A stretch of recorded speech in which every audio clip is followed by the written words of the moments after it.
Tridharma Perguruan Tinggi mewajibkan mahasiswa melakukan pengabdian sebagai wujud pentransformasian ragam ilmu yang telah didapatkan, agar tidak hanya menjadi teori-teori mentah tanpa praktek di lapangan, apalagi hanya menjadi penghias dalam pikiran. UIM lewat LP2M membantu mahasiswa untuk melaksanakan Tridharma Perguruan Tinggi yang ketiga dalam kapasitasnya untuk mengurus tugas pengabdian masyarakat mahasiswa kepada masyarakat yang ada di luar sana, agar sama-sama merasakan manfaat-manfaat yang ada di dalamnya. Selamat datang di UIM Talk.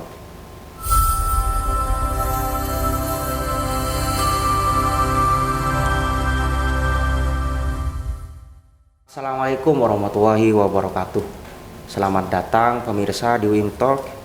Sekarang kita akan membahas tentang seluk-beluk tentang KKN, yang mana kebetulan pada kesempatan kali ini kita kedatangan Ketua Panitia KKN Tematik 2023, Bapak Marcel Putra Garvansyah, SP.MP. Selamat datang Bapak di UIM Talk. Ya, selamat datang. Terima kasih Mas. Ya, mungkin bisa perkenalan lebih dalam aktivitasnya sehari-hari apa, bisa dijelaskan kepada pemirsa semua. Baik, terima kasih. Pertama-tama saya ucapkan terima kasih ya sudah diundang ke podcast ini ya. Sekaligus ini podcast pertama saya di UIN. Baik, mungkin yang sudah saudara Mas Hadi kenalkan, ya, nama saya Marcel Putra Garvansyah. Saya dosen di Universitas Islam Madura, terhitung sejak tahun 2019. Dan alhamdulillah ya, saya ditugasi juga dipercaya oleh Universitas Islam Madura untuk menjabat ya sebagai Kepala Pusat Pengabdian Masyarakat ya di LPPM, seperti itu. Jadi hampir sudah 4 tahun sudah ada di UIM. Betul. Dan diberi tugas untuk mengurusi mahasiswa dalam melakukan pengabdian. Alhamdulillah seperti itu Mas. Nah ini Pak, sekarang kita akan membahas tentang KKN. Ini ada pertanyaan pertama. Banyak dari mahasiswa, banyak dari masyarakat bertanya, kenapa sih sekarang kok ada embel-embel tematik dalam KKN? Apa perbedaannya dengan KKN-KKN yang sebelum-sebelumnya? Bisa dijelaskan Mas? Oke, sebelumnya memang KKN tematik itu tidak jauh beda ya dengan KKN seperti biasanya, cuman mungkin istilahnya saja ada kata-kata embel tematik seperti itu Mas. Ya. Sebenarnya juga sempat ditanyakan juga ya waktu saya sempat ke lapang gitu sama warga desa, juga aparat desa sana, tematik itu apa maksudnya. Nah ini mungkin juga memberikan info juga ya bagi teman-teman untuk KKN tematik. Jadi seperti dengan namanya ya, tematik, yaitu adalah tema Mas ya.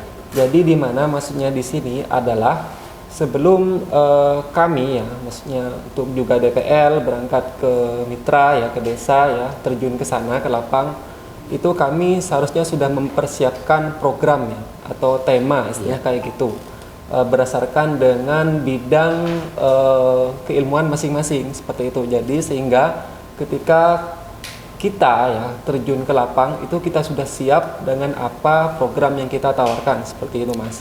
Jadi memang itu yang disebut dengan tematik atau tema ya, berdasarkan dengan keilmuan masing-masing program studi seperti itu. Jadi perbedaannya cuma sekarang satu prodi, satu tempat atau satu posko yang sebelumnya sudah disiapkan tema dan program-programnya seperti itu Pak? Ya seperti itu. Karena ini mengacu pada pengalaman juga Mas ya. Jadi sempat saya juga pernah kan juga menjabat sebagai DPL juga ya, pernah ditugasi oleh Universitas Islam Madura. Ya kami juga kadang sempat bingung sudah sampai ke sana itu mau ngapain seperti itu ya. Betul. Ya istilahnya biar lebih maksimal, kita juga kan dengan menentukan tema itu nggak mudah Mas ya. Betul. Tentu kita harus terjun ke desa dulu ya, kita catat tahu ya, kita korek potensi desa itu apa seperti itu. Terus yang kedua, karakter desa itu seperti apa. Nah ini jangan sampai kita salah komunikasi ke sana nantinya seperti itu Mas ya. Jangan sampai juga kita ujung-ujungnya tulis saja proker apa yang kita mau. Ketika kita terjun ke lapang, desa nggak mau itu. Nah itu yang kita ribet seperti itu. Contohnya saja misalkan ya agama nih, PAI ya, tentang keagamaan mengajar di sana. Ternyata ketika sampai ke sana, ternyata desa itu lebih membutuhkan teknologi, mungkin web ya, pengaturan di sana. Itu juga bisa menjadi kendala juga, kurang bisa mengembangkan desa tersebut. Jadi perlu adanya tematik yang mengatur supaya KKN ini lebih terlaksana, ya, lebih dirasakan manfaatnya kepada masyarakat. Itu yang pertama. Di samping itu juga kami di tahun ini itu juga mengusung selain program utama itu ada namanya program sekunder. Sekunder itu maksudnya sampingan dari program yang ditawarkan atau tema dari yang kita usung, ya, seperti itu. Contohnya saja mungkin sekarang kan lagi giat-giatnya 17 Agustus, Mas. Betul, betul. Nah, itu termasuk program sampingan dari kami yang membantu warga, mungkin istilahnya mempersiapkan agenda acara 17-an atau mungkin juga agenda administrasi lainnya, ya seperti itulah.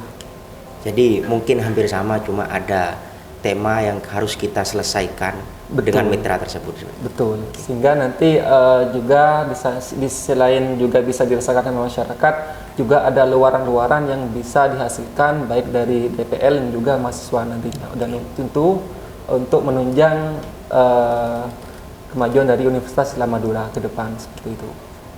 Oke. Pertanyaan yang kedua gini, dari LP2M ini skema apa saja yang dilakukan dalam pelaksanaan KKN? Oke, untuk tahun ini kita ada 3 skema, Mas, yang sudah berjalan. Ya, untuk tahun ini lebih banyak dari tahun lalu, yang cuma 2, sekarang ada tambah 3, ya. Yang pertama itu yang KKN tematik yang sudah saya jelaskan itu. Terus yang kedua ada skema desa, ya, KKN desa. Terus yang ketiga itu ada KKN kolaborasi. Mungkin untuk yang KKN desa, yang KKN tematik yang sudah saya jelaskan itu, ya, yang KKN tematik.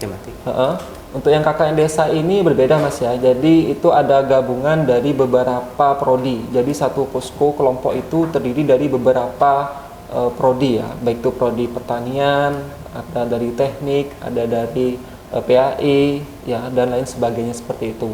Kemudian untuk yang kolaboratif itu bekerja sama antara 4 perguruan tinggi, diantaranya itu Universitas Islam Madura, terus ada UINSA, ya, Sunan Ampel Surabaya, yang ketiga dari IAIN, terus yang terakhir dari Anokoyah Hulu. Ya, Hulu. Jadi itu yang pertama tematik yang sudah dijelaskan. Yang desa ini gabungan dari berbagai macam prodi, ya, seperti itu, Mas. Dan kolaboratif ini gabungan dari beberapa universitas. Betul.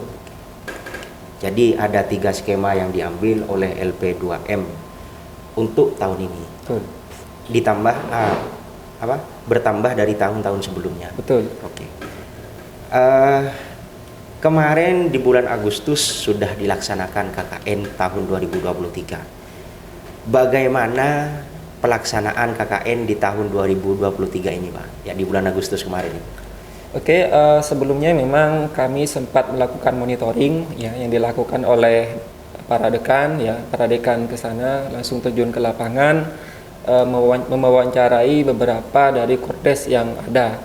Ya, alhamdulillah sejauh ini masyarakat sangat menerima, ya, malah sangat antusias.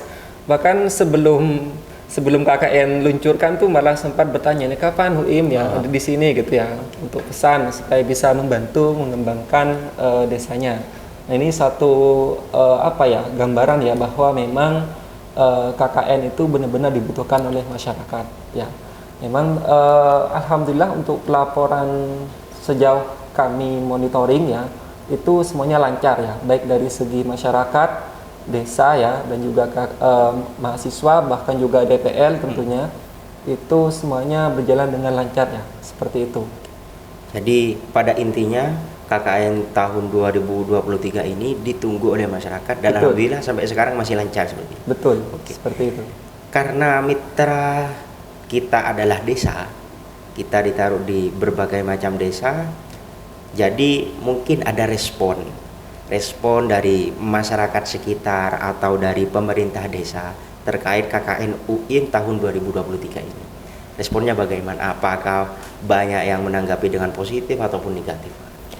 Sejauh ini malah positif sekali, Mas. Mungkin sudah saya sampaikan tadi, bahwa memang masyarakat itu benar-benar membutuhkan mahasiswa gitu, ya. khususnya pada memang agenda yang 17 Agustus ini.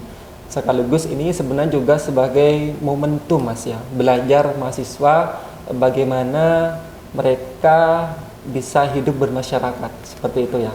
Nah itu juga benar-benar seolah-olah saya gini, kira-kira KKN ini momentum yang sangat pas sekali ya, apalagi untuk mahasiswa belajar seperti itu. Jadi memang tanggapannya banyak yang positif sekali karena selain bisa membantu mahasiswa mungkin bersosialisasi dengan masyarakat dengan baik seperti itu. Ya. Jadi komunikasinya baik seperti itu. Betul. Oke. Jadi memang itu tidak akan luput dari salah kesalahan, mesti ada Mas. Pasti ada. Jadi istilahnya ya ibaratkan kalau mahasiswa terjun tuh ibaratkan pendekar yang baru turun dari perguruan gitu kan. Betul. Dengan istilah katanya mahasiswa sudah paham akan jurus-jurusnya gitu ya. Ternyata ketika diterapkan di masyarakat kurang efektif gitu. Ya memang polemik cukup banyak ya di masyarakat, dan saya pasti yakinkan bahwa mahasiswa yang sudah terjun ikut KKN itu akan dapat pengalaman yang luar biasa dari situ. Mereka akan belajar ya dewasa ya dari situ, dan juga bagaimana memimpin suatu organisasi di masyarakat. Nah, dari KKN ini benar-benar momentum yang sangat pas ya mahasiswa untuk belajar, untuk terjun ke masyarakat seperti itu Mas. Harus menyesuaikan dengan kondisi di tempat masing-masing seperti Betul, itu. Betul. Tidak boleh mengedepankan egonya sebagai mahasiswa. Betul, Mas. Meskipun aktivis dan lain semacamnya. Betul, ya. Oke. Sekarang saya akan nanya Pak, sampai saat ini untuk tahun 2023 ini, apakah dari setiap posko itu atau ada dari setiap mahasiswa itu memiliki program-program yang sampai saat ini sangat bermanfaat bagi masyarakat? Contohnya memiliki produk yang sampai saat ini dijalankan oleh bumdes-bumdes di desa masing-masing. Oke, salah satunya ya dari sebenarnya banyak ya. Kan kami luaran dari KKN itu tidak hanya berupa produk dan juga berupa jasa ya, bahkan juga ada yang membentuk masyarakat kelompok terkait tentang pengajaran. Betul. Seperti itu ya. Salah satunya mungkin saya sebutkan saja untuk yang pertanian ya. Kami menghasilkan suatu produk itu untuk mengelola limbah peternakan ya. Dimulai dari awal bagaimana caranya supaya limbah tersebut yang awalnya kompos ya, itu perlu waktu sebulan 2 bulan untuk bisa matang dan diaplikasikan. Nah, kita tawarkan ke masyarakat khususnya kelompok tani teknologi gimana dari yang 2 bulan itu bisa cepat jadi seminggu. Nah, juga bisa kita tambahkan nutrisinya. Nah, itu kan penting Mas ya, masukan seperti itu.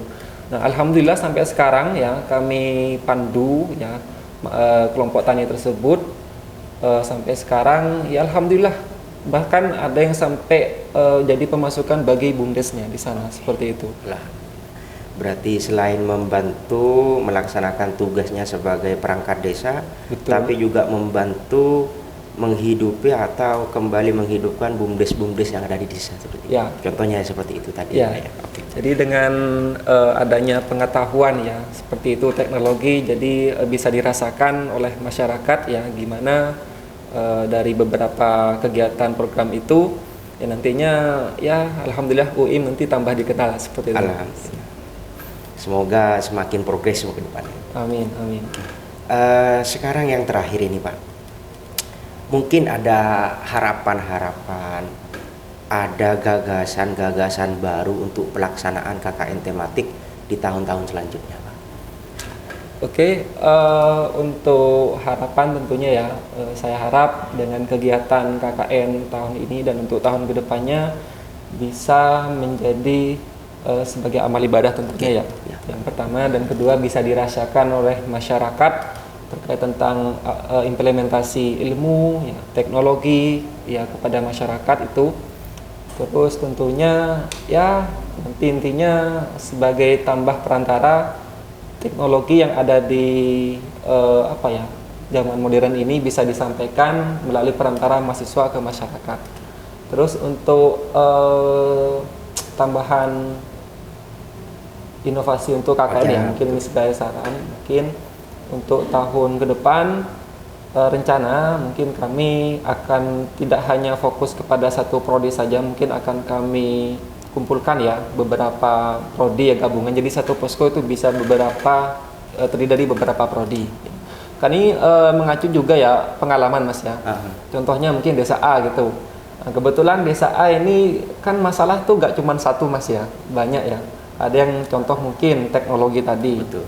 Terus ada yang kedua itu mungkin masalah pengajaran, mengajar anak didik yang kecil kait PAI. Ini salah satu masalah juga ya pengalaman laporan dari mahasiswa gitu ya.